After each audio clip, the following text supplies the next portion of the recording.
When black people wake up and become intellectually independent enough to think for themselves, as other humans are intellectually independent enough to think for themselves, then the black man will think like a black man, and he will feel for other black people. And this new thinking and feeling will cause black people to stick together. Truth seekers, please understand, Mental Dialogue is much more than just a talk show. Each and every Saturday, we communicate with you for two reasons: to dialogue and connect. On the dialogue side, we cater to you intellectual outcasts who feel you have no place for honest discourse on race, sex, culture, and African American business. On the connect side, we've created a community where you can connect with experts specifically in finance, whether personal or business, and mental health, whether it's trauma or to optimize performance, along with all the other skill sets from other MD community members. Our mission was to create a virtual nationwide neighborhood where African Americans learn to trade ideas, goods, and services through social media, meetup, and this podcast. To become a neighbor of the Mental Dialogue Community Club, please visit us at mentaldialogue.com. We are better with you than we are without you. We can be neighbors even though we don't live next to each other. Hashtag raise the culture.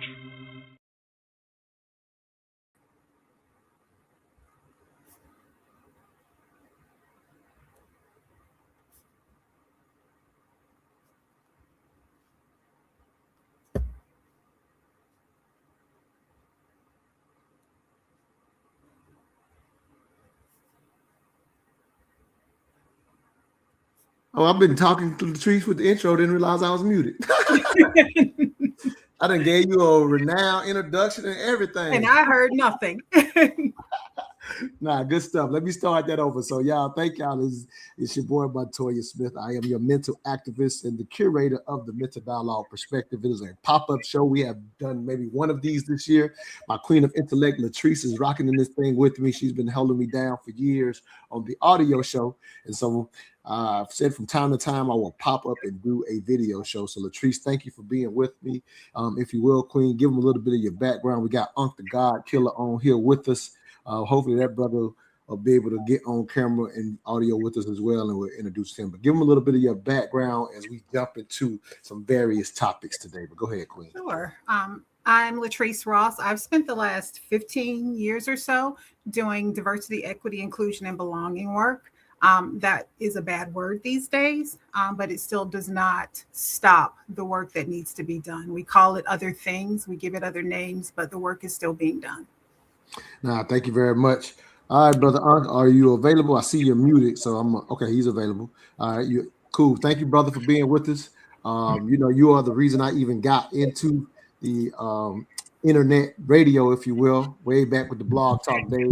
Finally came over here to YouTube. So thank you for your assistance of trying to, in a sense, elevate me in this space. But if you will, anything you want to give in reference to your background today, and we're going to get into this morning's discussion question, because if you recall, on the Blog Talk days, we always did the show in the form of a question. So I brought that format back black today, as we like to say on Mental Dialogue. But thank you for being here. Well, I push, I'm a science advocate, and I push for the African-American community to elevate themselves to the point where they can understand basic scientific concepts. It helps them in making their political decisions, their cultural decisions, and their economic decisions. Most people don't even know that. And so most of the stuff we go through is based off a lack of education in certain subjects, and we rely on our beliefs in areas where belief is not needed, where understanding is. So that's why I always support the mental dialogue, bro. Now, I love that, because again, today we're talking about, I would say, relatively a political and economic discussion. But to your point, science, it always has a lever in there that a lot of times we do fail to pay attention to. So I'm glad to have your perspective on this discussion today. But to get into the discussion, we asked the question we asked today is, can African Americans pull themselves up by their bootstrap?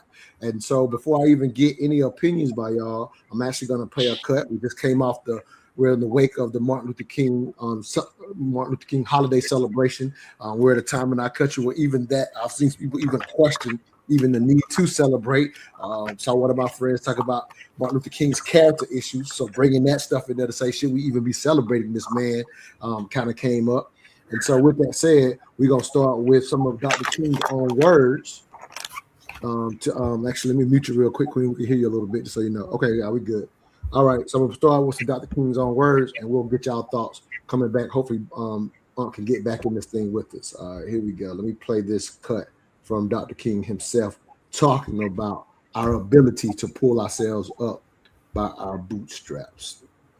Here we go. No other ethnic group has been a slave on American soil. I mean, every other group that came as an immigrant somehow, not easily, but somehow got around it. Is it just the fact that Negroes are black? America freed the slaves in 1863 through the Emancipation Proclamation of Abraham Lincoln, but gave the slaves no land or nothing in reality, and as a matter of fact, to get started on. At the same time, America was giving away millions of acres of land in the West and the Midwest, which meant that there was a willingness to give the white peasants from Europe an economic base.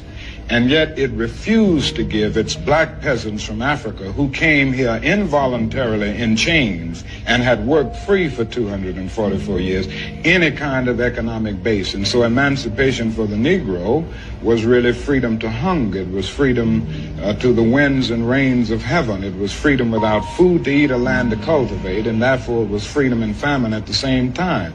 And when white Americans tell the Negro to lift himself by his own bootstraps, they don't look over the legacy of slavery and segregation. I believe we ought to do all we can and seek to lift ourselves by our own bootstraps. But it's a cruel jest to say to a bootless man that he ought to lift himself by his own bootstraps. And many Negroes, by the thousands and millions, have been left bootless as a result of all of these years of oppression and as a result of a society that deliberately made his color a stigma and something worthless and degrading.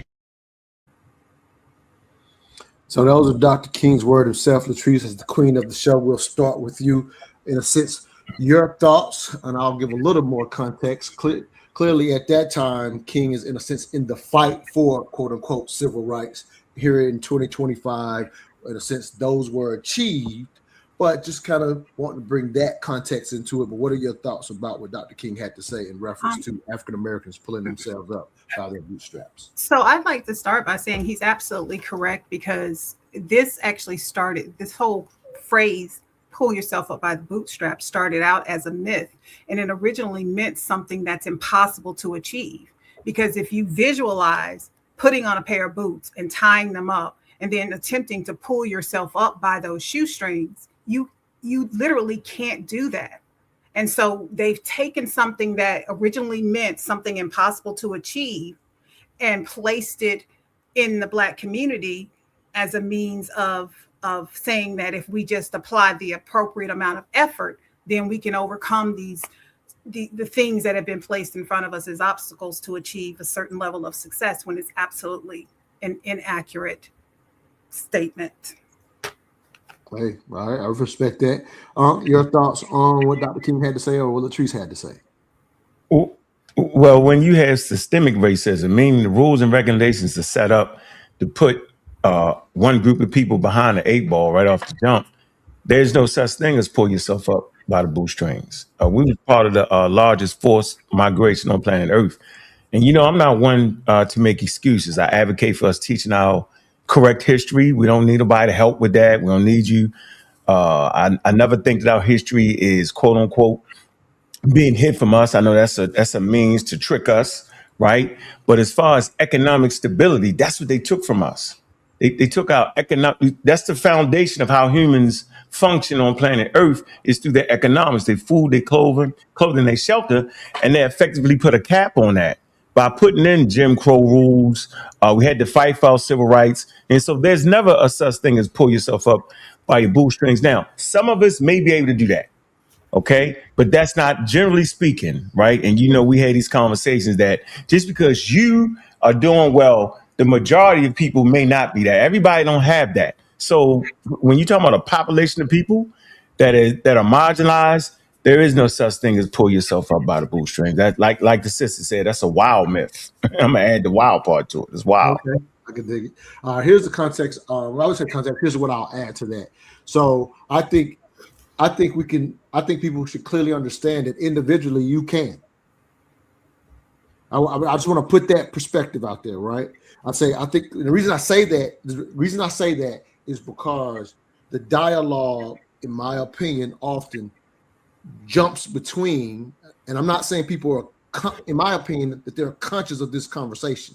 The dialogue is we try to have a collective conversation about us as African Americans collectively, right? And it's kind of what you said. You said some of us. Well, I'll say for anybody out there watching, you individually, even if you, in a sense, don't have a boot, so your first step maybe have to get yourself a boot. And if you get yourself a boot, then I'm going to say to you individually, anybody watching, individually, you can pull yourself up by your bootstrap. I'm just going to say on an individual level, that's any of us to a degree. That's what I would offer. I'm saying that to make sure we separate this conversation to not be based on your personal relative experience when you start putting it up to what Aunt said, a collective systematic approach to what was done culturally. So as we have this dialogue, the context that I'm trying to set, so while I pretty much agree with Latrice, I agree with you, Brother Aunt, from my perspective. I mean, I agree with what y'all are saying. I'm just saying for anybody watching, the dialogue should not be thinking of what did I do when we're having, in a sense, a collective conversation.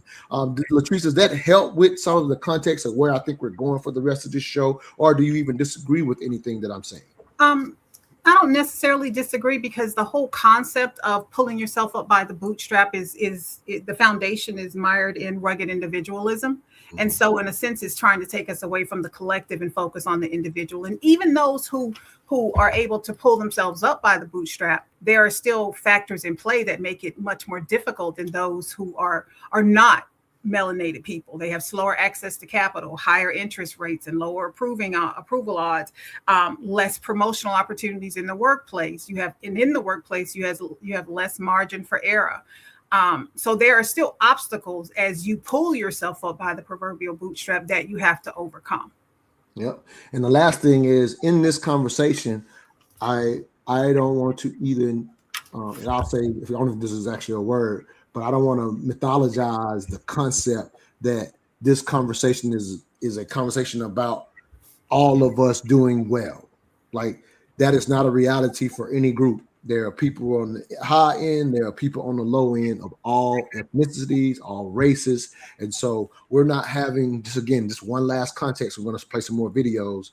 We're not having a conversation saying, hey, everybody can and should be successful. That's a simple conversation, nor is it the aim. I think sometimes that is the thought process when we're having these conversations. And so when we look at those who are still struggling for whatever reasons or whatever they're going through, whether that be individual choices or systemic issues, I always say this from a psychological standpoint, it is natural for any group. All groups do this. It's not just an African-American thing.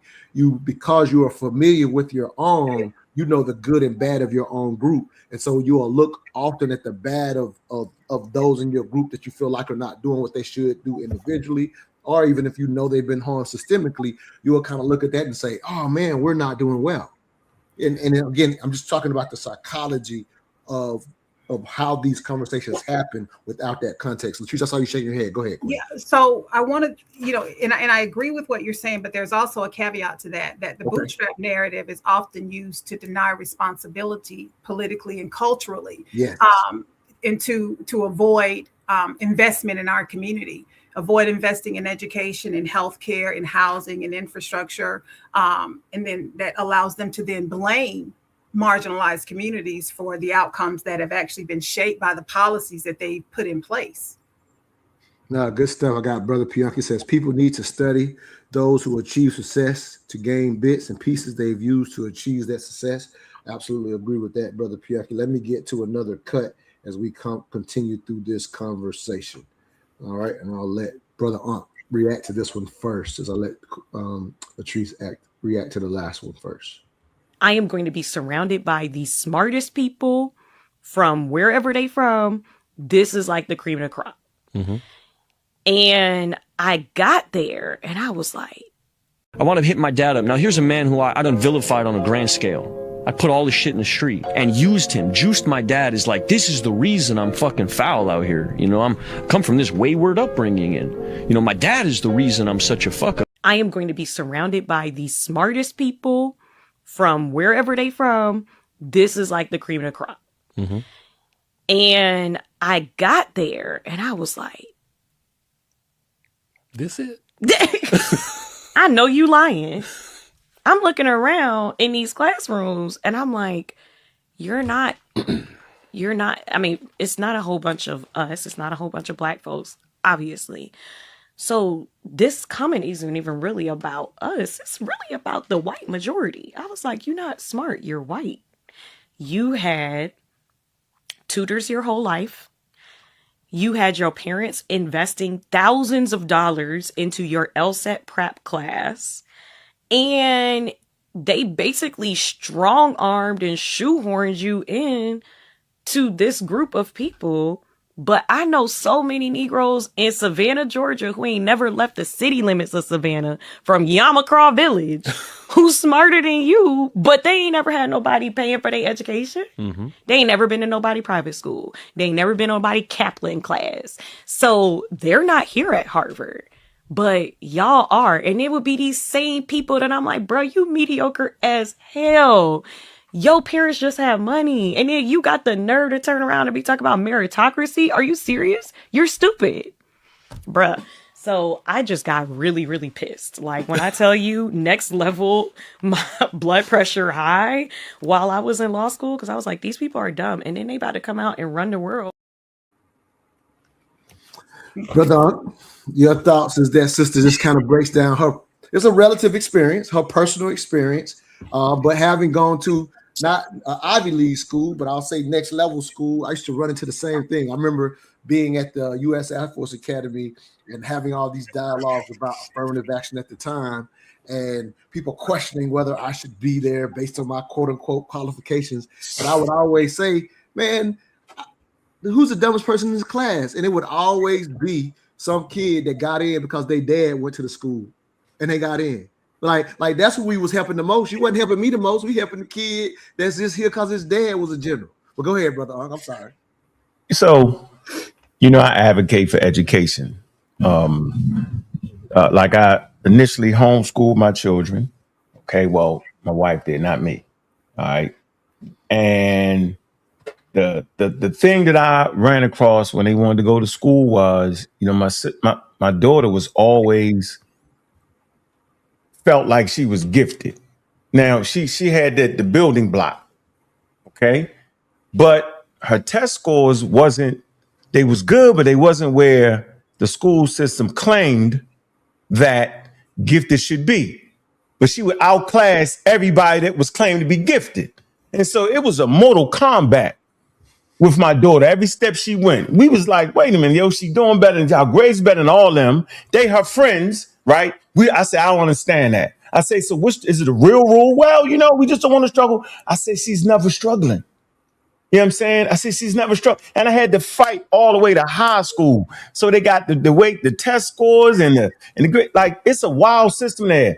And if you don't stand up and advocate for your daggone kids, man, they put them anywhere. I got one more story.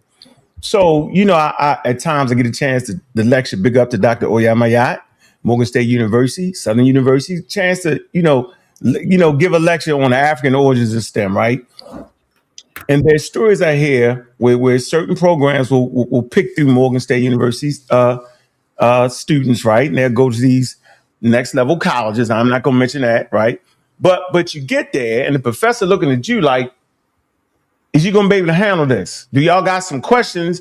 And when the students don't have no questions because they already know all the stuff, because like Dr. Miata is top notch, they already know all the stuff. They thinking that you don't understand, and the person got to advocate for it. Oh, I understand. You have not said anything that even made me want to question. See, the same. Listen, man. We know this already. This was a waste of time. Listen, man. Listen. I think it's just the way humans get down, bro. If you just in that, and it's a power struggle between the haves and the have-nots, and and the visual, like there's a visual thing going on where white is known to be a superior and black is known to be ignorant, right? That's why I advocate for science and it's our biases. You know, we talk about this all the time. There's a lot of biases going in these universities, bro. Just like that sister said, man. Like, and if you don't advocate for yourself, right? If you don't advocate for your children, bro, they're gonna always get ran over by that system that says that the white is right and the black is dumb and ignorant. Like, we carry racism right now and don't even know. Like, you know that conversation we had. I'm gonna cut it. If you advocating for like an ancient civilization to be black, yo, you racism right there. Because they put that colonized idea in your head. They racialized it. With the category of black was here, the category of white was here. They made themselves at the top. So I always advocate for yourself. You know, fight through your colonialism because it's there, right? And yeah, that was a serious clip right there, though, bro, because that's real. Go ahead, Latrice, your thoughts. Sure. So when she mentioned meritocracy, the first thing that came to my mind, in my last role and in roles before, they have, companies have internship programs. Most of those internship programs are filled with executives' kids. And so what that does, that removes the space for one of a black child or a Latino child or someone who comes from an underprivileged background, because the CEO, the CFO, the CHRO, all of these C-suite executives have put their kids in these internship programs. And so then they get that edge ahead of others. And then that's when meritocracy all of a sudden kicks in. But then they've already skipped to the front of the line by having parents who are in positions of power that position them into positions of power. And so meritocracy itself, in theory, sounds great, but in practice, it's a joke. And let's talk about this before we play the next clip. All right, let me see. I got another comment. Let me put this comment up as well. Brother P, I think this is Brother Pianki still. He says, black students leave a large number of perks and scholarship on the table because they are not prepared. Let me make sure I read it right. Prepared, i.e. qualified. African students take those scholarships that American blacks don't, is Brother Pianki's perspective. I actually think some of what he's saying is correct from the standpoint of when I was in college admissions.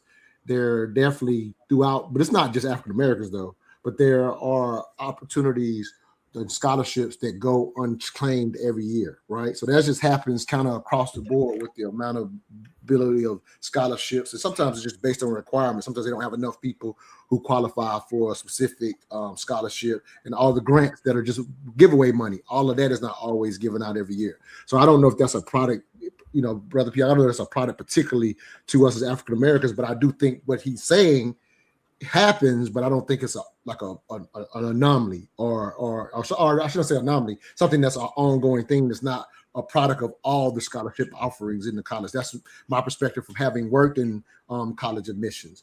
But what I will say in reference to DEI and the word meritocracy, and so it's becoming aware of politically getting rid of DEI has had real effects, since affirmative action was ended. Remember when the Asian students, for example, argued in the Ivy League schools and got rid of affirmative action. And so there's been real effects. And quite often, there are people in our community that assume that DEI was unnecessary because they made bad assumptions about what DEI was. There's a narrative associated with DEI as if unqualified people were getting in position. The reality is the clip that we just saw, that basically DEI was instructed to say, hey, this school or this, if you're a school, for example, that receives public money from the federal government, whatever scholarship money or whatever, then your university needs to be diverse. So what the top schools do and what most schools do, they're still going to fill those spots with the best students they can get. And that's absolutely what happened at Harvard. So when the numbers were, for example, were 12% African Americans getting into Harvard, I promise you, from having worked college admissions, those 12% were the top black people in the entire country. So only the top Black people go. So that's why that sister can have that experience. Like she said, I'm going to Harvard thinking, well, Harvard Law School, she was in the graduate program, but this is even happening at the college. They're going thinking, we're finna be around all the smartest people in the world, not realizing that within your demographic, since they are required to have some diversity, they literally only take the best. So now without DEI, then you start getting more students, average students that are allowed because they have access and they have the finances to go. Like that's the reality of when you remove DEI was a guardrail. It did not let unqualified people in. Your thoughts on that, Latrice? So first of all, we do have to understand that educational underfunding in our communities is a very real thing because it's tied to tax bases. So let's start with that. Secondly, they have totally flipped the script on what DEI was designed to do. DEI was designed to stop underqualified white folks from taking jobs from overqualified Black and brown folks. So let's be clear about what it was designed to do. And if we really think about this country and its history, they are never going to give us underqualified folks a thing. So it was never designed to do that. It was never practiced in that manner either. Most times when DEI came into play, someone was typically overqualified. I mean, I just take my own lived experiences into play when I've had to coach or teach people that I report into how to do my job and theirs. For instance, I had a VP ask me why it was not okay for him to keep telling about his one Black friend, or why it was not okay for him to tell me how articulate I am. These are things that if you are a VP of DEI, whether you're white, Black, whatever, you should already understand these things and why these things are not appropriate as it relates to marginalized groups. So that's my thought on that. Nah, good stuff. I can play another cut. Or brother, uncle, if you want to say something, I can let you say something, or I can play another cut. Your thoughts, bro. It's up to you, brother. All right, I'm gonna go with another cut, and I'll get both of y'all responses to this cut here. Let's discourse, shall we? Stanford did a study where they sent out thousands of duplicate resumes to Fortune 500 companies. Half of these fake resumes had Black sounding names like Tyrell and Lamar. The other half had white sounding names like Walker and Bobby. Half of the Black applicants had a felony on their resume. Half did not. Half of the white applicants had a felony on their resume. Half did not. About 34% of whites with no criminal record received a callback or job offer. In the case of Black testers, 14% of those with no criminal background received a callback or job offer. But the most surprising finding was really related to Blacks with no criminal background relative to whites with a felony conviction. We find that a white applicant with a felony conviction fared just as well, if not better, relative to a Black applicant with a clean record.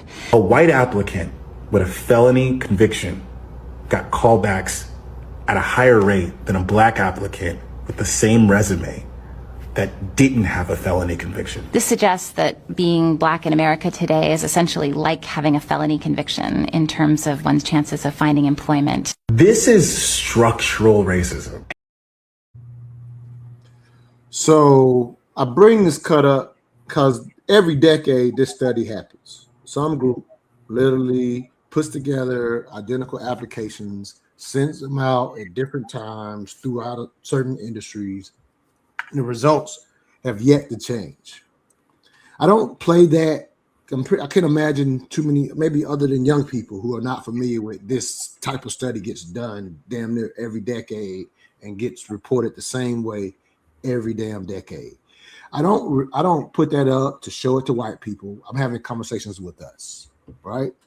And so in having the conversation with us, for anyone who suggests that you can pull up by your bootstrap, I'm saying collectively, I've already qualified if you just now started watching. I'm not talking about from an individual standpoint. Individually, we are capable. You can do whatever the hell you want to. Let me keep saying that, just so if somebody just joined in.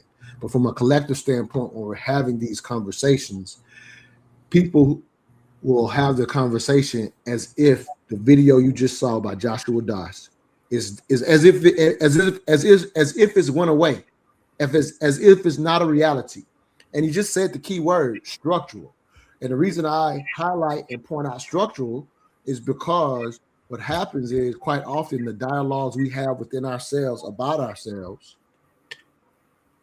we have failed for what I think is the greatest trick of the political narrative that comes to racism. Most of the dialogues we're having are being led by what we're hearing politically because of how politics on both sides of the aisle use race as a political pawn. So we start having the dialogues amongst ourselves with the narratives that are handed to us via the media.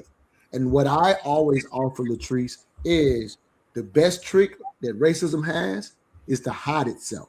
And I'm saying hide its structural self, because most of America will have an issue if there's a blatant racial issue. I'm talking about something that's blatant. If it's openly racist, most of America will identify and say, "Oh, that's racist as hell." And what people do is remove themselves and says, "Well, I would never do that very bigoted thing there. I would never do that. I'm not like that. That person is racist and they're terrible." Most of America would line up, outside of the obvious racist people, would line up and say, "Oh, that's horrible. That should not be done."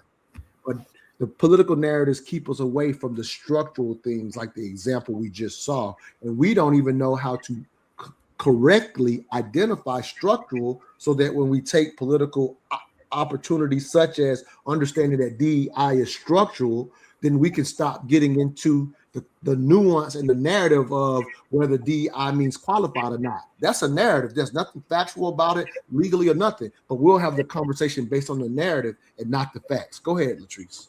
So what you're saying is that this whole bootstrap narrative actually individualizes what are collective policy design failures. And people fail to see that, because when you talk about racism or when you talk about oppression, they immediately go to me. Well, I'm not this, or I don't do this. You may not do it individually, but if you are not actively engaged in anti-Blackness and in anti-racism, getting away with racism, not being anti-Black, if you're not actively engaged in trying to do away with those structures, then you are contributing to the problem. Because it's not about you. And I often encounter this when I do lunch and learns or when I have discussions with folks about, well, I'm not racist. And honestly, I think a lot of times when I have discussions with them, they don't realize that there are still structural things in place. They don't understand that the fact that we didn't start from the same economic starting point still has impact on us today, because wealth builds over generations. And if we didn't start with that boost up that they got with the land grab that was given away to them, and even when we think about when the government was giving away land, they allowed Black folks, Black families, Black women and children to move into subsidized housing, but they required that the dad not be there. So in the meantime, they're giving away land to white families so that they can own homes. They allow us to move into the subsidized housing that white folks moved out of, but then they proceed to break up our families, which will make it even more difficult for us in the future to continue to grow and to achieve. But what they don't understand, that individually, Black people do pull themselves up. We're building businesses, we're earning degrees, we're leading organizations, we are creating culture, we're creating wealth from nothing within our community. So we are doing this, but the structural impact is still very prevalent in our society. Any thoughts on this, Brother Unc? What we're talking about right now, again, just recognizing that structural. I think we have trouble even amongst our own community. Like, let me go a little further into that and get your thoughts. So, like earlier when Latrice was highlighting that the internships are filled with the CEOs' children and things of that nature. So, what I'm not saying, to have this conversation as accurately as possible, what I'm not saying is, I'm not saying that the CEO shouldn't fill those internships with their children. I'm not saying that they shouldn't. However, when you start talking about, I understand, okay, cool, you can say that, but I'm not, I think nepotism is so naturally human that I think it would be naive to a degree to expect a CEO not to do that. What I always highlight, in my opinion, the reality of that is the CEO ain't gonna have 1 or 2 children. So again, most people are gonna do that, where you're gonna spill up 1 or 2 slots. At the end of the day, nepotism is going to be a reality of humans. It always has been. So I don't think we should be naive to think nepotism is not going to exist. However, it's still the reality of understanding it structurally is like the example we just saw with Joshua Das when he was given that thing that at the end of the day, if you are 60% or 70% of the majority, then what's happening with those applications is like you talked about. The individual may say, well, I'm okay, I wouldn't do that. But it is narratives that are causing companies every decade to turn a rail to rail. There's a narrative associated with it. And the narrative is because you're in the majority. If you're in the majority, you're never going to be susceptible to that. So it ends up being structural because of narratives. That's just speaking the facts about it. And then one last thing I'll say, and I always like to clarify this with when they allow Black women to move into subsidized housing. The action, I just like to say it accurately. It wasn't necessarily that the man could not move in. The amount that you were allowed to make to move into the home, it could never be 2 incomes. So I'm just like I'm not trying to. I just like to say it as accurately as possible. That the amount to even be in that subsidized home would never allow for two incomes. That's why quite often when the brother man was there, he was just not reporting his income or not being there when the worker came by. Now, what happened for the majority of whites who were doing the exact same thing is they lived in rural areas, and so they knew that the social worker was coming from a mile away. Once a social worker got inside of a project building, he could get everybody in trouble just by walking up the stairs. But when the social worker showed up in the country at the white people's home that was subsidized, the one person telling everybody else, by the time the guy get there, the man's never there. Like they could catch Black people quicker just because we were living in projects 40 stories high. The white people that were doing the same thing, more of them were on these subsidized homes than us. But getting caught was a lot harder in the rural areas. I'm just talking about the reality of how those numbers played out. Because I like to be as specific as possible. Both of y'all can give me some thoughts. I think Latrice, you had something you want to say. Go ahead, Queen. So you said a couple, and the 2 jobs that the 2 companies that come to mind specifically, those 100, 150, 200 internship slots, outside of 2 slots typically, were all filled with executives and the company's children. So that also becomes a structural issue because it prevents Black folks, minority folks from marginalized groups from getting access to opportunity, and they are more than qualified. They go past the qualifications. You don't have to meet the minimum qualifications because if an SVP or a CEO or a CFO says, hey, my kid's looking for an internship, you lowly peon, what are you going to do? You're going to give that executive's child that internship and be damned everybody else who might have a child that meets the qualifications or even exceeds the qualifications. They won't get those opportunities. And I know 10 people in my last role, those students have graduated and they all have jobs as new hires making 120 plus annually. No, I'm not. I just accept that nepotism is a human trait. That's all. And I'm not even disagreeing with you. And that's, so I'm not disagreeing with you. I just accept it as that's a reality of that any child of any race or any ethnicity will come up against based on where they choose to live. Brother Unc, something you want to say? We got a comment as well. Basically, if I own the corporation, of course I'm gonna give my kids a job. That's my responsibility. Like, what are we talking about here? Like, that's my responsibility to make sure my kids are trained at what I'm doing and they're gonna get the spots. If you don't like it, get the stepping. So I understand that. Our numbers is just 42 million to 200 million. And so that's why I always advocate for learning as much as you can learn. And some of us that got the acumen to start their own law firm, stuff like that, do that, and just continue to work with ourselves and put ourselves in that position so you can say, my son's doing this and my son's doing that. That's how you do that. You don't got some things you ain't got to fight. And here's the context. It's not even about fighting it. The context is I think we all three understand that structural this situation is because of the numbers. So it's the reason why, from a political standpoint, we should be on the same page and understand what DEI exactly is, because it becomes a guardrail so that the nepotism cannot overrun. Because without it, it runs rampant. So that's you understand what I'm saying? So it's like I accept the nepotism for it is. So we say, okay, this is what it is. And so instead of us being down here in the weeds talking about whether we're qualified or not, we can structurally come up with basically we accept the reality for what it is and take a strategy based on that reality. And I say quite often we're arguing in the weeds and hurt ourselves and let something like DEI, which is effective guardrail, go away because we didn't even understand it from a political standpoint. That's the bigger picture I'm attempting to paint here, if that all makes sense. Go ahead, brother.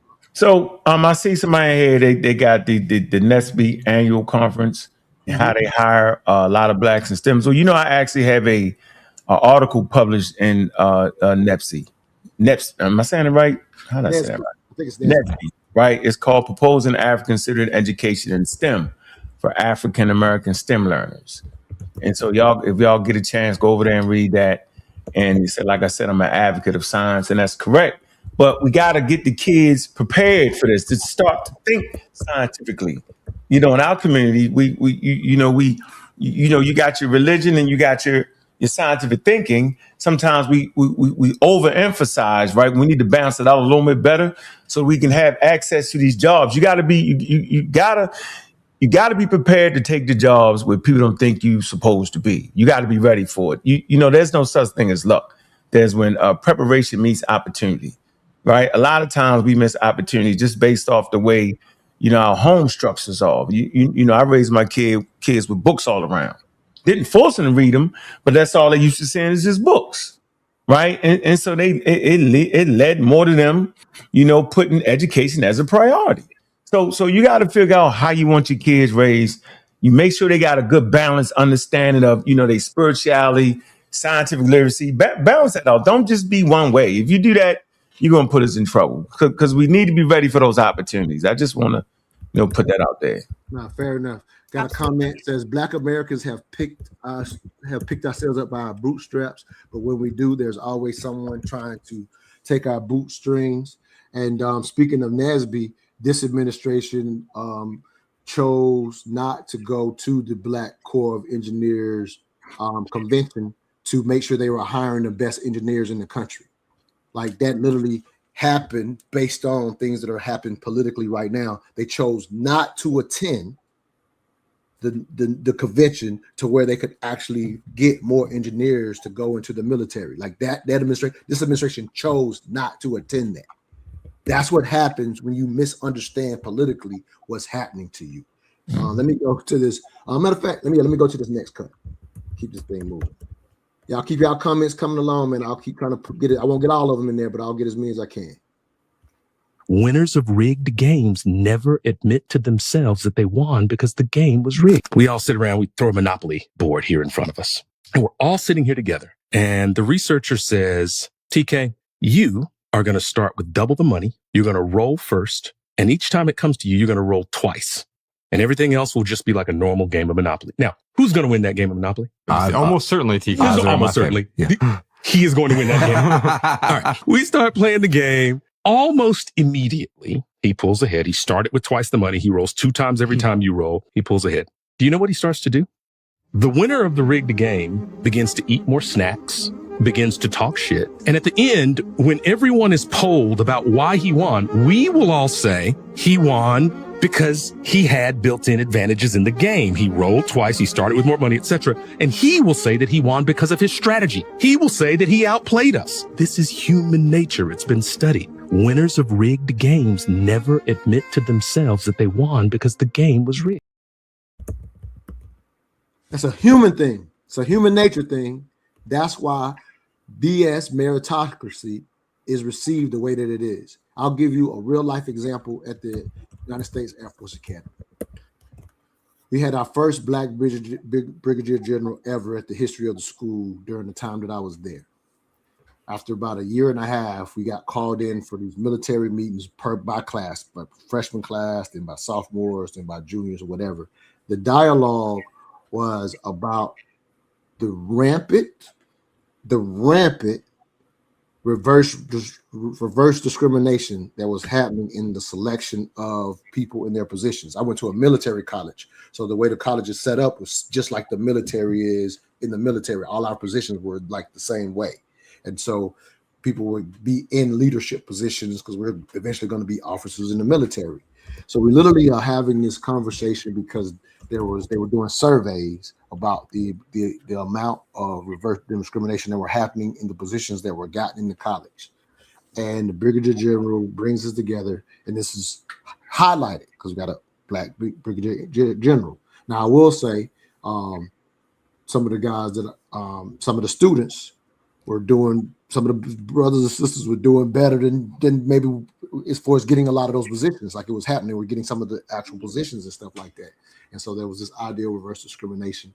And the general basically brought us in by an entire class and says, I'm trying to understand these surveys of this high level of reverse discrimination. And he said, outside of the top 3 positions at the school, y'all pick all the positions. Like he had to say that back to us as the student. I'm talking about the entire body of the college to say, I'm not involved. The survey was suggesting we have a black brigadier general. So the students had this concept that reverse discrimination was happening because we have this black brigadier general. And basically what happens is when they send a staff up, it has to be approved by the general. There was an assumption because there were more African Americans and more women getting in on the staff. There was an assumption that he was rejecting the selections. He basically had to tell everybody, I haven't rejected one staff you sent me to. Outside of the top 3 positions of the school, I'm not involved in none of the picking. But the assumption was, because we had a black engineer, a black brigadier general over the entire school, the assumption by the majority was these staffs look this way because he's influencing them. It was made up, completely made up. I hope I made that story make sense. But yeah, I completely understand you. Yeah, and so relating it to that cut that we just played, it is human nature. That's where nepotism comes in. It is human nature to think this way. So I'm not making it okay, but I am highlighting it for the understanding of why DI got shot down on a false narrative. And you had people like Candace Owens and Charlie Kirk saying, I hope the black pilot is qualified when they fly this plane, just because the CEO, I think it was American Airlines, forgive me if it's the wrong one, said he wanted to ensure that he pushed the opportunity for more blacks and more women to become pilots because there's a pilot shortage. Right. People actually thought he was going to let unqualified people in. Like that's how ignorant this narrative was. There's every pilot that ever flies has to pass the FAA regardless. But that people were saying dumb shit like that based on a narrative. Because I hope I'm making all of this make sense. Go ahead, brother. The underlying belief is the stereotype that black people are not cognitively capable of doing those roles, when the truth is that black folks have tremendous amount of efficacy. We have a tremendous amount of intellect. But what's happening is that we have to operate inside of the structural constraints that exist. And that's the part that they don't want to own up to, that they somehow mentally can't own up to, that these structural roadblocks still exist and actually prevent us from achieving the level of success on their level. Because in order for us to progress at the level that they are, we need the individual excellence that many of us are already exhibiting, the discipline that many of us are already exhibiting, along with the structural reform, the access to capital, the policy shifts, and the institutional accountability in order for that change to occur, for us to pull ourselves up by the proverbial bootstraps to the length, to the depth that they do. Yeah, and the cut just explained why humans won't see it the way it's a natural thing to do. You've given the advantage, but you will actually believe it's your own doing. And our ego does that to protect us. That's why it does that. Brother Unc, any thought? Latrice, just so you know, you're froze on camera. We hear you clearly. Yeah, you've been froze for a while. You're back. You're back. All right, Okay. go ahead. Yep, go ahead.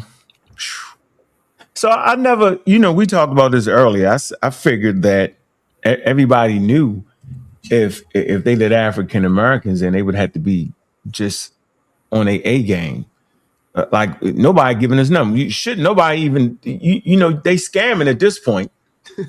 Yeah, you just outright scamming, you hating. Like stop it. Like this is how America is set up. You got to be twice as better. Okay, that's part of the deal. And scientific racism put an idea in our head, right? One of the ideas was that if you're the Negro, you're the most ignorant. Okay, based off of running into certain societies that may have still been in the Stone Age. If you made it to West Africa, they was they was in the Iron Age. Okay, colonial powers had started to circumnavigate the globe. And not till Charles Darwin came in and said, whoa, wait a minute, because he had the same thought process until he started meeting these other indigenous peoples as he circumnavigated the globe. He was like, oh, shoot, I thought European culture was the best culture for everybody. Then he realized, he say, well, hell, if I just told them my language, they was up to speed just like that. It actually had nothing to do with the way they looked in their skin color.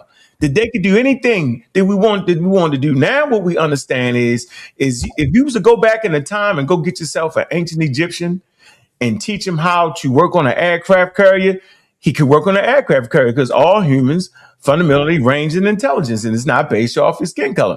But that racist lie we have brought into it too. We think schooling is for white people. Being intelligent, wearing glasses make you smarter. Like the craziest thing ever. We feed into that too. Like the tough guy get the woman, and the one with the glasses reading the book. He got to get the second fiddle. So it's we play a little role in that racism too. Like the black people's the most spiritual, and you ain't got no black people that don't believe. That's another point. It's all relevant. And I'm saying we run the gamut. We're just as intelligent. Africa got the most intelligent people on planet Earth and got the most stupidest people on planet Earth. Got the tallest people, got the shortest people, got the blackest people, and got the lightest people because we have the most diverse genes. It's about the genes. There's no direct line where you can you can say, oh, that's white. No, that's not how it works. So it's a lot to deal with, bro. Like the whole thing. That's why I always advocate for science and science literacy so you can even comprehend the conversation. And Montoya and Latrice, I know sometimes you're talking to people and y'all will read something, y'all will comprehend it totally different. No, that's real. And so let me go here real quick before I play these last two cuts. Again, if the question is today is, can African Americans pull themselves up by their bootstrap? Here's a couple myths that I love to kind of bust open. Let's talk about some of the numbers real quick. So I'm gonna ask y'all a question. Latrice, I think you've heard me ask this question before. The numbers changed a little bit since the last time I asked it. If you ever heard me ask this question before, but if y'all could give me a guess on this. If all African Americans left the country right now, if all of us left the country and, let's say we go back to Ghana, all of us, right? All 43 million of us leave. How much household wealth would leave America? Percentage-wise, just give me a guess, both of you. Household wealth, what you mean? So basically, not what the money the government has. So the government, has the money they get from us, the taxpayer dollars. So but just separate that money because tax money technically goes for the common good of the country. That's what tax money is. Okay. That's why any government, regardless of the form, technically is taking taxes. It's supposed to be for the good of the country, right? So that's basically taxes are your common good to the country. So separate tax money and say the money that we have, not the money that corporations have, but the money we have, assets and money that we have in American household. I'll tell you, just make it real clear, that number totals out right now to $138 trillion. That's what Americans individually, as families, that's what we hold in our coffers outside of the government money and outside of the corporation money. How much trillion? 38 trillion. So I'm thinking about what percentage, if all African Americans left the country, what percentage of that 138? Less than 2%, I think less than 2%, about 2% of that. Okay, what you think, Latrice? I'm gonna say about 4%. Okay, so The number is 5% because we had a 60% increase from 2019 to 2022. Oh, I missed that increase. Yeah. And I just found out about it myself. Mm-hmm. Can't hear you. Can't hear you.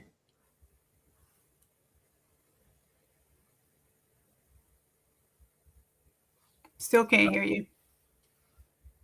Unmute.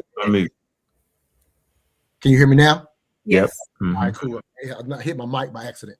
All right, but anyway, the reason I always put that number in context is because can African Americans pull themselves up by their bootstrap? I want to highlight that quite often, and not only the stuff that we have the stuff mixed up that we've been talking about, but we also don't conceptualize how much actual wealth we actually have, because we're quite often told our numbers in the context of just us, and it sounds like a lot of money. I could have told you that altogether collectively we have $8 trillion collectively. Mm-hmm. And that number sounds like, golly, what do we have? But if you remove all of us from the country, that number comes out to 5%. The reason that number matters is because quite often we have this romanticized concept of what we're capable of doing strictly on our own, even within this country, because we romanticize the Rosewoods, we romanticize the Winston-Salems, we romanticize the Black Wall Streets. They are a reality, but people rarely put into context that those Black enclaves represented about 2 to 3% max of the African Americans during those times. And so if you're not aware of that, that was a very small percentage of African Americans who were enjoying, in a sense, running their areas. If you don't realize that's just the minimum, then we say stuff in 2025 like, look what we had when we were on our own. Because we hear about those extreme, great examples that we now have learned the history of how many of them were destroyed intentionally by white America. While there were many of them, it still represented about 3% of African Americans who were enjoying that. Here's another piece of context that I want to add to this conversation. Again, the big picture is, can we pull ourselves up by our bootstrap? I do want to preface before I finish what I'm saying, I am not saying that we cannot. However, I do want to challenge the methodologies that we come up with to do it. So what people don't know quite often, those enclaves quite often a lot of them were started during the Reconstruction period. It is the 12-year period in this country in which we were left the hell alone, partly due to the military being posted up in the South to ensure those brothers in Winston-Salem would not bother. Ensuring those people, like the military's propped up in the South during that time.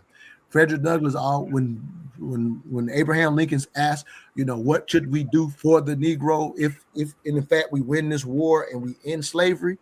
And Frederick Douglass' answer was nothing. When we were left alone, there were enclaves, and those illiterate African Americans sent 6 people to the Senate, the highest. In a short period of time, they were sending people to the highest offices in the land. Why does that matter? Because they use the same system that we now quite often, out of disdain, they use the exact same system to reach the highest height and control their area. Meaning, being involved in the politics and governance of yourself is how you control your area.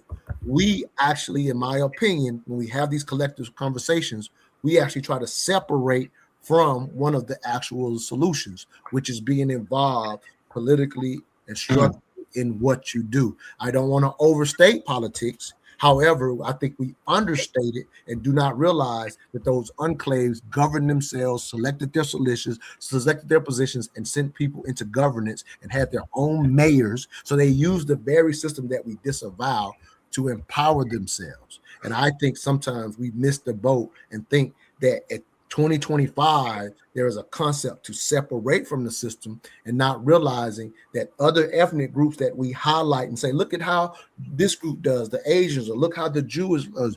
No, they're actually involved in commerce in this system just like everybody else. They're not separating their dollar the way that we assume. Like we get told myths like circulating your dollar. It's an ineffective economic thought that is not what other groups are doing. What they do, come to the diverse capital system of ours, and they go out and extract as much as they can from others and bring that money home. They don't circulate their dollar, because I've said this on Unc's show before. If he and I circulate a dollar, we're not making any money. We're just passing a dollar back and forth.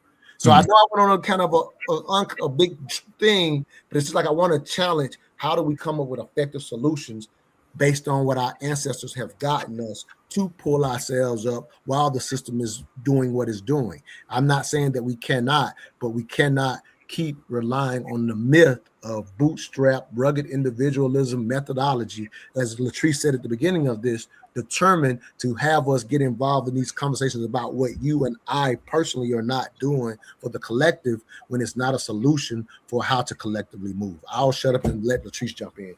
So in my book, in the last part of my book, Falling Black in Love Again, I actually created a framework called the 4 sacred spaces when we recreate our village. And the sacred spaces are learning, economics, restorative and healing, and governance. And when we look at things through that, through those four issues, we find that presently we are living a sort of a distorted perspective.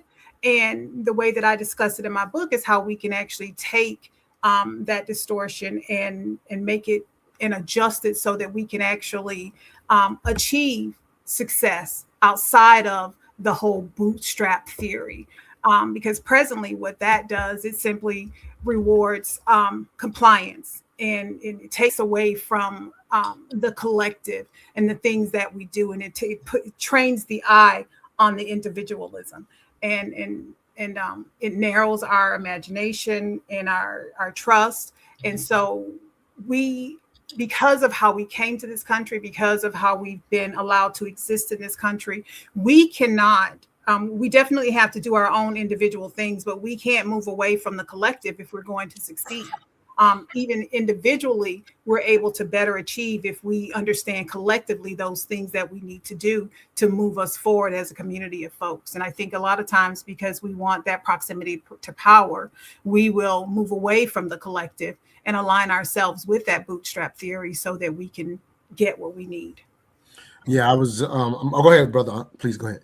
So I hear the sister Latrice, and big up to Dr. Oyamayat, that's in the chat. Thank you, Queen, for watching. Yeah, serious individual. Big up the conscious ingenuity. So I hear you on a regular talking about collectiveness and how the individual practices aren't really beneficial to us. But see, Ned, there's a monkey wrench in the whole program. And so your social. Hold on one second. I think she wanted to give some clarity on what she wants. Let me make sure she wants to make sure you understand what she said. Then you can make the way you're responding to exactly what she said. I'm not negating or taking away what we do individually, because I know. I didn't take it that way. I'm taking. Yeah, she let her just clarify, and then you can still jump in. Even if you understood it, just let her clarify. Okay. She thinks you didn't understand her, whether you may have, but let her finish. Yeah. We absolutely must show up individually. We have a responsibility to show up and do our thing individually, to be educated, to have discipline, to have a solid work ethic. But what I am saying is that rugged individualism does not help us as a community. That's all I'm saying. But I do it myself every single day. I have 4 different business initiatives that I'm working on right now. So I absolutely believe that individually we have a responsibility to show up and show out every day. So she added that clarity. So, brother, is there anything you want to say to her? She just wanted to make sure you understood exactly what she was saying. I mean, she was crystal clear. She didn't have to remake that out. She was just making sure. Oh, yeah. I mean, you did a great job, sis. You didn't have to reorganize. That was perfect. I completely understand what you're saying. I wanted to introduce a monkey wrench into that program, though. Here's the monkey wrench. It's a social cultural system that causes you to think individually. I mean, across what you're talking about, right? Okay, so humans are formed through cultural, social, cultural, social systems. Right. The way you do things, your worldview is shaped and formulated. So if you would take it back to Africa, we had social cultural systems that formed our ideas based off of the collective. So if it was something wrong with the village, right, it wasn't just the individual that had to fix it. Everybody collectively had to come and fix it. Right. But you got to understand, we went through a system called oppression and slavery that, watch this, that said the individual is born into sin. See, so if the individual is born into sin, then the individual has to change that. So I ain't got nothing to do with you being born into sin. I'm accepting such and such and such, and I'm good. See how we lost collectiveness based off our social cultural system, and on purpose, I didn't mention certain things. I just wanted to throw that out there. Oh, and I absolutely agree with you. And a large part of my book actually talks about that. How, with my book, it's about healing and restoration, but it goes back to the history of how we got here, how we got to this space where we're so broken, and what we need to do to heal that brokenness. Yeah, you're right though. Collectively, we have to figure out a way, but we have, our worldview has become very narrow and very individual. Right. And I think we're all in agreement. And then what I would say, the how to figure out the way, what I think Latrice is saying, and I'm also offering a little bit, is why I do the Politically Conscious show, is to challenge our community not to be disconnected to governance. That's why I gave the history of how that's important. How our enclaves that we brag about in 2025. Because if you think about the actual history, to your point, like I say, we don't get into the hidden stuff, but we know publicly we didn't know about Black Wall Street till about 20 years ago, because there was an effort to not know about it. And then so on our own, through our own Black minds and efforts to dig up history, that's how we know about Winston-Salem and the one coup that was actually pulled in this country to remove support of African Americans. It was a mixed culture, but they did the coup because the white supremacists were concerned about Winston-Salem being too mixed culture. I'm just giving these small examples. Can I ask? Okay, go ahead. So voting is a collective act. So when people holler about don't vote, wait a minute, dude, you feeding into it. Because that's the time for us to collectively get together on some ideas that we may or may not agree, but we do it for the greater whole. So when I hear individuals say don't vote, it's the most wildest individual thing I've ever heard in my life. And people that promote that nonsense is out of order. And that's a good point to this conversation when we say, how can we pull ourselves up, or can African Americans pull themselves up? What happens is, I understand the disdain for voting and how it, in a sense, people will say, well, it looks like we didn't get anything. And I get where that sentiment comes through. I went through a little period of that when I was young, believe it or not, right? I went through a period. Now, I still kept voting. I was a military member, so I kept voting, but I understood the concept. But the reason I understand the concept is because I'm aware of the narrative that they're getting and receiving for how they get to that point. They're just unaware of what they actually get from, in a sense, the power of voting. And then there's also, on the other end of it, those who are extreme and say stuff like, your ancestors died for your right to vote. The extreme of that is leave it as though as just voting is enough. So they get frustrated with the people who push voting to the extent that it's an extreme, and they feel like, well, what's voting getting me? And you make voting this thing that because your ancestors died, you have to do it. So all I'm only highlighting is, I get the extremes of the narratives, but you're absolutely right, that you can become more informed and more aware of. For example, there was just a special vote just 3 months ago that we let people know about on Politically Conscious in our county that made sure our heating and air didn't go up. Like, it was a special election. It wasn't even a regular vote. It's just because of how it failed. I don't understand why it was end up being. I don't remember the exact why. My little experts could explain it to me. But I'm just saying, little small things like that, like, hell, that make a difference. As expensive as this stuff is now, I don't want my heating and air to go up. Like I'm saying, because people don't think of voting locally. But I'm telling you that the enclaves that we brag about, if you go dig up their history, they were actually using this very system to put people in power to ensure collective good. That's how those enclaves that we brag about even came about. And there's one other number I want to say before I play these last two clips. I see brother Pianki saying, hey, It's 30 million in the workforce, earning 37 median income. That equates to $1.1 trillion. Again, I like to put numbers in context. You see the consumer index number saying African Americans spend about it's like up to 1.3, 1.4 trillion.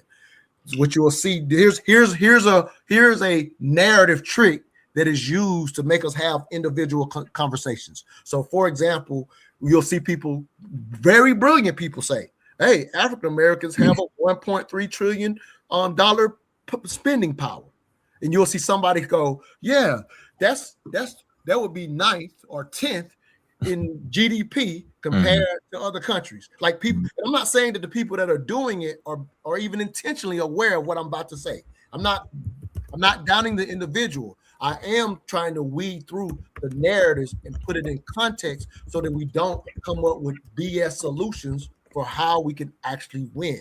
So a BS solution is highlighting the 1.3 trillion and saying that it would be the 10th largest amount of GDP. GDP is a production number. It's what the countries produce. 1.3 trillion consumer spending number is basically what do you spend into the economy. It has nothing to do with the number I just spoke about a few minutes ago, the actual assets and wealth that you have. It is a consumer number. 70% of that number goes to necessities for all groups. We spend 1.3 trillion. Hispanics spend 1.4 trillion. Asians spend about, I think it's 0.6, and white America spends 11. 5 times my number. That equates to your population number. But if you get told that number, you get told the number and believe that we're ignorant or that we are. Here it is, the number they always say. If you believe that we're the biggest spenders, and somebody tells you we have $1.3 trillion that we're spending every year, you actually go feed into the narrative that we're ignorant and we overspend our money, not realizing that number is just keeping up with how much every group spends. That's all the number does. It's done out of University of Georgia every year. That's where the number comes from. It's a number used for marketing. But if you don't know that, you think black people are throwing away their $1.3 trillion. Giving it away. No, not happening. And there's studies that even shows, there's even I think it's a Walden study that did these studies on different groups, and your discretionary income is usually typically minimum if you're poor, if you will, but there is a phenomenon amongst the poor of keeping up with the Joneses that doesn't seem to exist at middle class and upper class. But even that keeping up with the Jones number, the discretionary difference is like 3 to 10%, where 3% or 10% of your income is keeping up with the Joneses. Like and check it out. You know what it happens the most? Not in the poor neighborhood. It's when, this is according to the study, it happens when the poor person is placed in another neighborhood to comparing themselves to those they live with. So you got some comments in the chat. Oh yeah, go ahead. Let me look at them. So explain, Dr. May, I say we don't gross $1 trillion. Yeah, I'm gonna say, we're basically saying the same thing. I think it's just saying, it's just because it's just, for example, if I get, I'll just make it real simple example. So whatever money. What was the question you asked? It was a question you asked about how much. I was just explaining how people. No, you said if we was to leave, how much income would leave America? Oh, you're talking about the earlier. Oh yeah, we have. The tree said 4%. No, I think she's. Let's get it clear. 4. She said 4. You said 5. And how much is that? That number is 8 trillion, like 8.3 trillion is household income that African Americans hold. A lot of that is value comes in our homes. Like when it comes to the different groups, most of our money is in our homes. Other groups have their money invested in the stock market and other things, but that number comes out. The reason we even had the 60% increase that I talked about earlier was because of what happened with home values, unfortunately, during the period where all those corporate companies bought up all of the housing, and so housing prices went up. So we were benefiting because that's how we went up 60% in household wealth assets as a collective, because a lot of our money was in our homes and prices on homes went up so much. So we ended up reaping the benefit and moving from 2% to 5% of the collective household wealth assets, household income, household assets. Trying to say it exactly right. So I hope I'm clarifying what you're asking for, brother. Yeah, I was just trying to figure out I know out of 40, we got 42 million roughly. Yeah, 42 to 45. So that trillion, how many trillion you said? You said about 8 point something trillion out of the 138 trillion that Americans have. That is the Americans' money, not the government's money.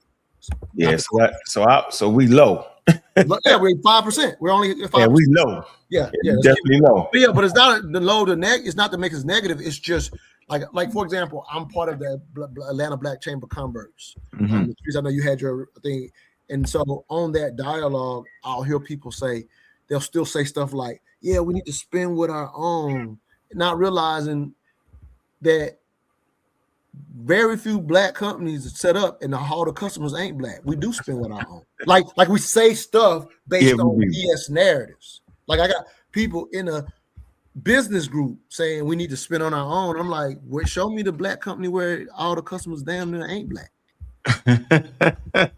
like I'm saying, you said so the narrative is pushing our conversation. The narrative is false. We do spend with ourselves. What about we don't spend money? The money don't stay in our community. That's another false narrative. Yes. Could you explain that again? Hit that again. You said it earlier. Yeah, it's a complete false narrative.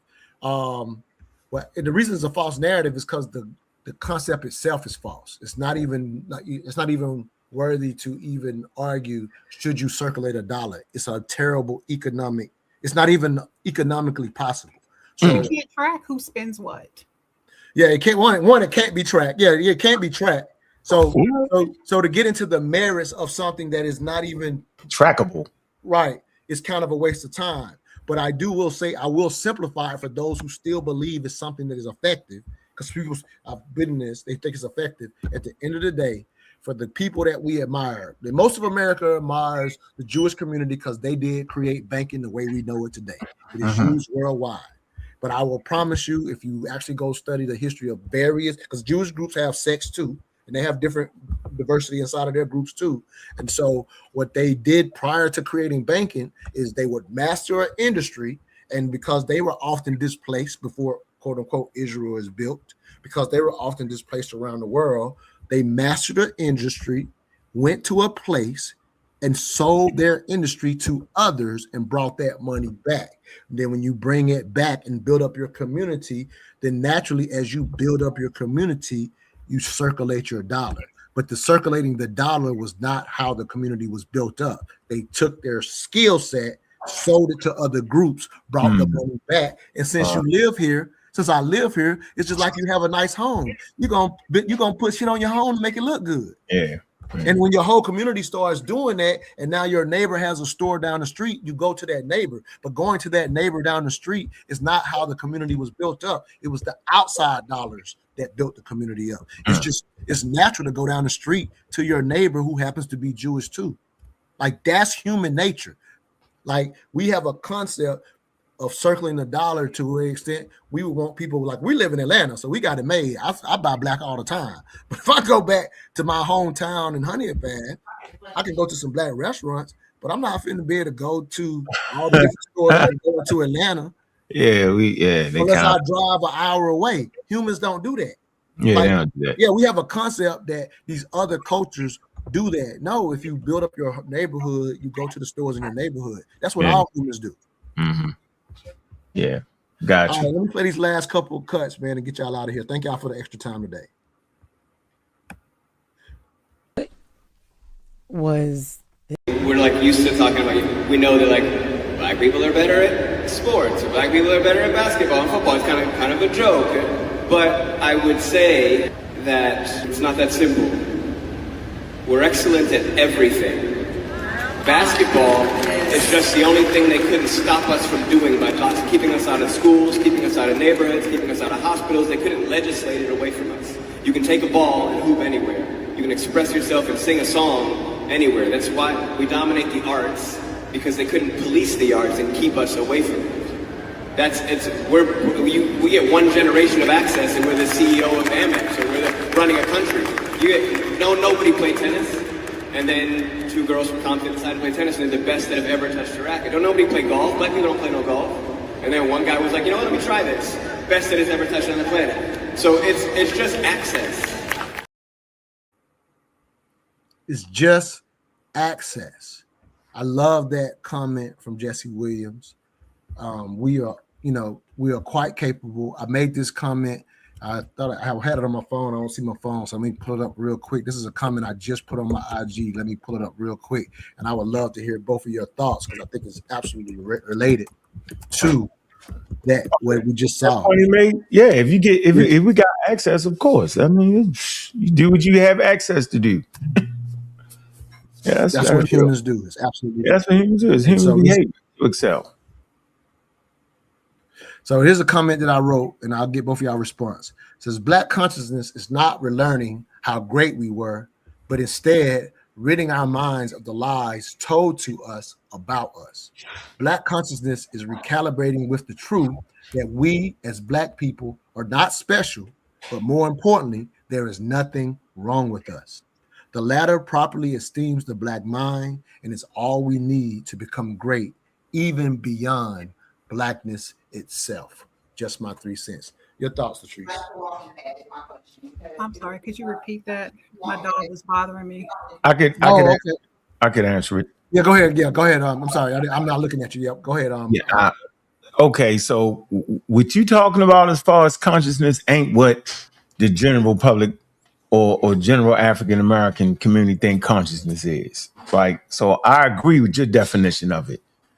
I always felt like it was important for us to be aware of who we are in this world and understand what our worldview should be and how our worldview was changed through colonialism and to peek on the other side of the curtain to figure out what was our worldview. Now that we're in America, what worldview should we have? Your worldview should benefit you in getting food, clothing, and shelter and protection of that. If your worldview ain't that, you will get other people food, clothing, and shelter and protect theirs. And so it's important that you be conscious, is to be aware what the hell is going on around you. Simple as that, with no cut cards. And there's nothing inherently wrong with us. So I would challenge when you consistently talk down on your culture. It's crazy. That was handed to you because of the narratives. Like the Africans enslaved Africans. Yep. That's a wild statement. Yep, here it is. We're not special, but ain't shit wrong with us. No, yeah. We humans. We're not special. Here's the last thing, and we out of here, y'all. Thank y'all for the extra time. You didn't get a chance to respond to that. Oh, yeah, go ahead. Yeah, I'm sorry. Go ahead, Latrice. No, you were supposed to read it because I was trying to get my dog some snacks. That's all good. Did you want to respond or you good? No, I needed you to repeat it because I was giving him some Okay, yeah. I'll say real, but yeah. Let me do it. Let me just go. Let's go ahead and just close it out. Yeah. Okay. I'm sorry. Yeah. No, you're fine. You're fine. Yeah. No, that's all good. I was reading it on another screen, so I couldn't even see that you were. Okay. Yeah. That's why I was saying that without even looking at you. But I just wanted to play this last cut. It's not even related to can Black people pull themselves up by that bootstrap, but I just want to highlight the strategy of our civil rights leaders that we hold in such high esteem. My superhero is Malcolm X. And so this is a dialogue of Andrew Young talking about Martin Luther King and Malcolm X. And I would ask that we learn to lean on the strategy for what we need today. What I would offer what has been done politically and collectively, often as African Americans, we are relying on strategies of yesteryear that are not as effective for what we need to do today. Like when Dr. Martin Luther King and them boycotted, they boycotted specific industries. They rarely boycotted nationwide.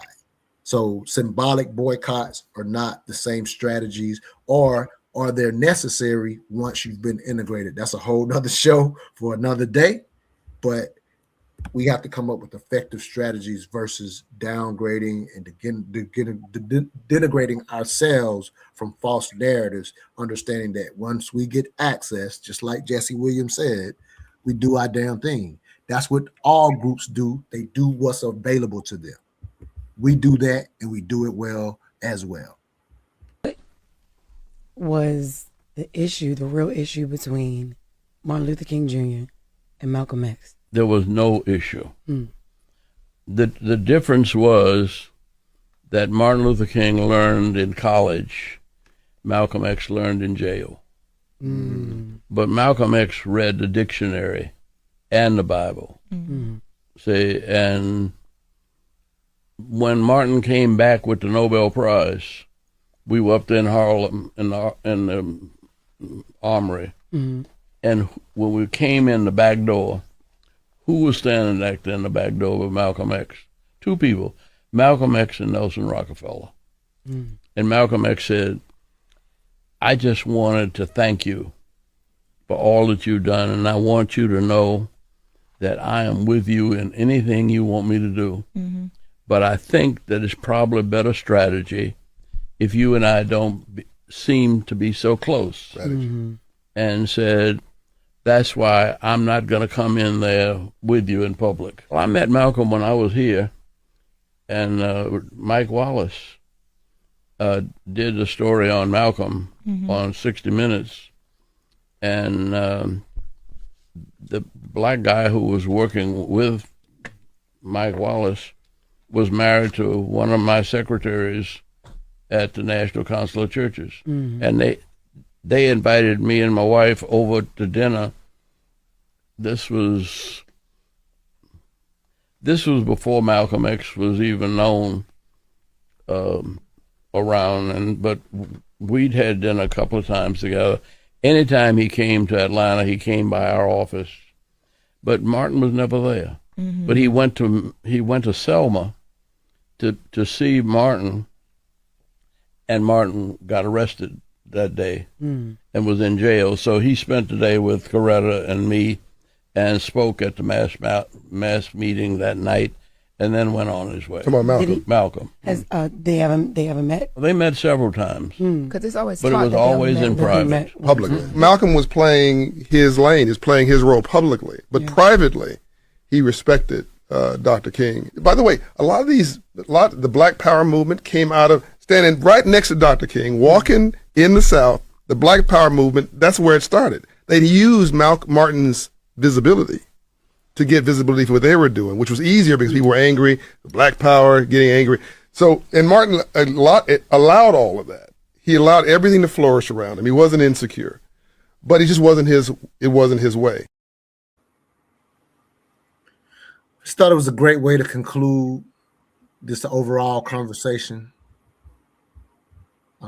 Again, can we pull ourselves up by our bootstraps?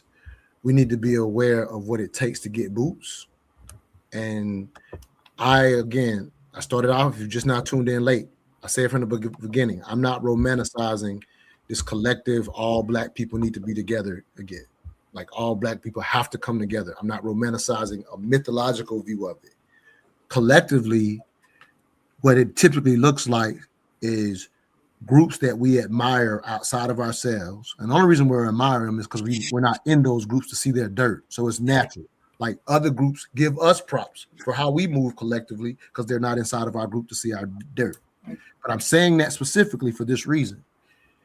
You do have to get collective with enough people who understand to govern yourselves. And so be involved from an economic and a politically standpoint, smart economic things that are actually sound economically, not circulating the dollar stuff that is not actual something you can use. You have to be sound politically on a local level so that you can fight back.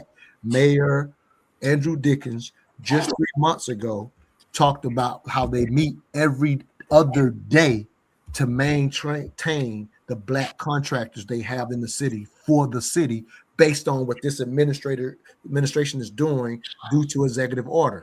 I'm not even taking a shot at Trump with that. I'm talking about how politics play out locally for real and understanding that. And when you understand on that level, you can make sound decisions to find a boot to pull yourself up with. That's what I'll leave us with. I'll get a comment from you, Brother Aunt, and Latrice, you close us out. That last clip you played, I don't actually agree with a lot of that. Okay. I think Malcolm and Martin were diabolically opposed to each other. And I think that was, let me just make the point. I think that was important for us to see, to figure out which strategy was which. Now, if I'm not mistaken, Malcolm was in the Nation of Islam. Am I correct? Yes. And at no point did the Nation of Islam want to be anywhere around white people. They wanted their own thing. That's why they say the Nation of Islam. They wanted their own nation We don't want your help. We don't like the civil rights. They was opposed to civil rights. They was opposed to they never wanted to integrate with white people. Am I correct? They wasn't integrationists. Am I correct? The whole organization was based off of no integration, none of that. So I'm saying that their theology, should I say, was diabolically opposed to each other. Now in real life they might have been friends but I'm saying just their actions. And so I think for me, it was important for me to see those two brothers fight the way they fight, and then we could see which way made more sense. So we ain't got to try to remake it again. So we kind of understand that there has never been a nation in history that was all stuck by itself, right? We understand that diversity always helps the case. So if you learn from other people, that's okay. Once you try to put yourself in a box and be a separatist, that's when you lose. So I think the strategy was far more better than putting ourselves in a box. We don't need no help from nobody. I think Martin's strategy was part excellent. We talk about it all the time.